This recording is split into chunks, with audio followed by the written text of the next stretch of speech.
Good morning. Welcome to Wisdom for Your Week. I'm April Williams, and this is your Monday Morning Memo. Thank you for joining me today. So this whole week, I want to talk about a toxic workplace and toxic management. And the reason why I want to talk about this week is I received a message where someone was asking me certain questions about the workplace. What do you do if? And I wanted to talk about that this week. If your job is costing you your peace, if your job is causing you to lose sleep, if it's taxing your well-being, then that cost is too expensive. We do not need to let our job steal from us our well-being and peace. So all week I want to talk to you about a toxic workplace. Did you know that over 50%, according to a Gallup study of U.S. adults, 50% of employees leave their jobs to get away from a manager, to improve their overall life and sense of well-being, and this is at some point in their career. So having a good manager is very important. Now, sometimes we have toxic coworkers, but you can usually remain professionally polite and avoid too much interaction with that person, but this becomes impossible if the toxic person is your manager or boss.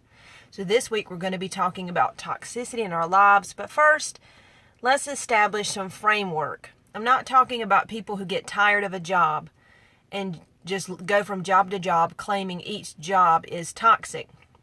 That's not what I'm talking about. But I do want to talk about signs of a toxic manager. And some of the ideas that I'm getting came from an article in Inc.com by Marcel Swantes entitled 7 Signs of a Toxic Manager That Should Be Stopped Immediately. This article had some great insights into that. So number 1, I'm going to go through these quickly.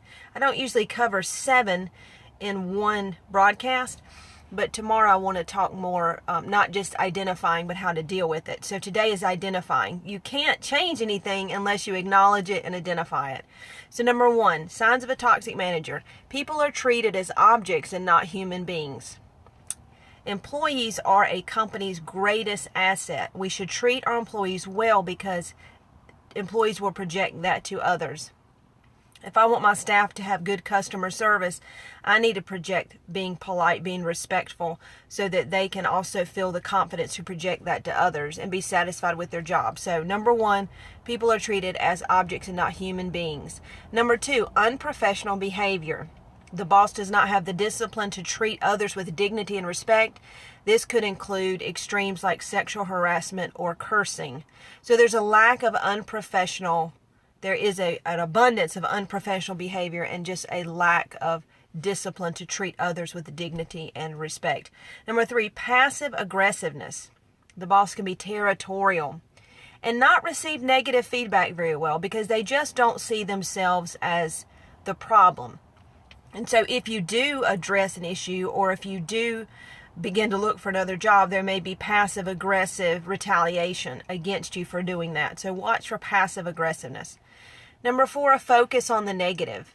There's a tendency to focus on what employees are doing wrong and not what employees are doing right. This drastically reduces the morale within a staff. It's so important to see each employee bring something different, something new, something unique to the team. And it's so important not to just address issues that need to be handled, but to also acknowledge the positive things that each person brings. It's so important. So look for a focus on the negative. Number 5, stealing the spotlight. No praise for the team. Takes credit for others' work, but not the responsibility. This is a red flag. Takes the credit for what happens, but does not take responsibility. Loves to steal the spotlight. Number 6, missing in action. The boss is disconnected from the work. No enthusiasm to lead. Oftentimes is physically not present, but sometimes it's just emotionally or mentally, just not with the job, checked out, not participating, missing in action, disconnected from the work. And number 7, gossiping. Engages in gossiping with certain employees. It creates an atmosphere of suspicion and distrust. Anytime there's gossip present, it's not good, but especially with a boss or a manager. I always say it's not good for a manager to have BFFs at work. You can't do that. You can't have people that you favor. You can't do that. It has to be equal across the board. You can't pinpoint one person and have these private conferences where you talk about everybody else. You can't do that. You know, when you're a manager, you have a responsibility to walk in a level of maturity. And that's very important because you don't want to do anything that strips the employees of their dignity. You don't want to create a sense of powerlessness with your employees. You want them to feel encouraged and empowered. A great manager will maximize the employees' strengths and minimize their weaknesses. There's no exposing weaknesses. There's no laying those out for everyone to see. You maximize their strengths. That builds a great team. And those are the 7 signs of a toxic manager. People are treated as objects. There's unprofessional behavior, passive aggressiveness, a focus on the negative, stealing the spotlight, missing in action, and gossiping. And that is your Monday morning memo. And we're going to talk about later this week how to deal with that. How do you deal with toxic management? How do you deal with a toxic workplace?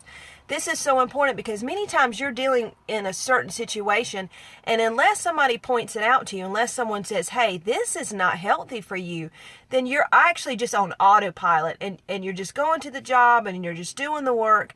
But really, you need to exit from the situation. So all week we're going to be talking about this. So join me all week, especially tomorrow, for your Tuesday Truth.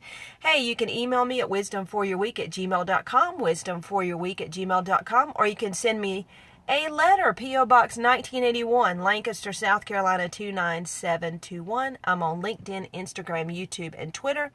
And we have a website, Wisdom for Beyond, FOR, wisdomforbeyond.com. You'll find some great resources there to help you in your personal life and your professional life. My husband and I, Todd, are focused on personal growth. We want you to succeed. We want you to do well. So go to that website. Take a look at that. You'll find some great resources. Thank you so much for joining me today. Hey, join me tomorrow for your Tuesday Truth. Join me all week on Wisdom for Your Week, talking about toxic workplace, toxic management. I really want to propel you towards success this week. Thank you so much. This is April Williams. Hey, stay inspired.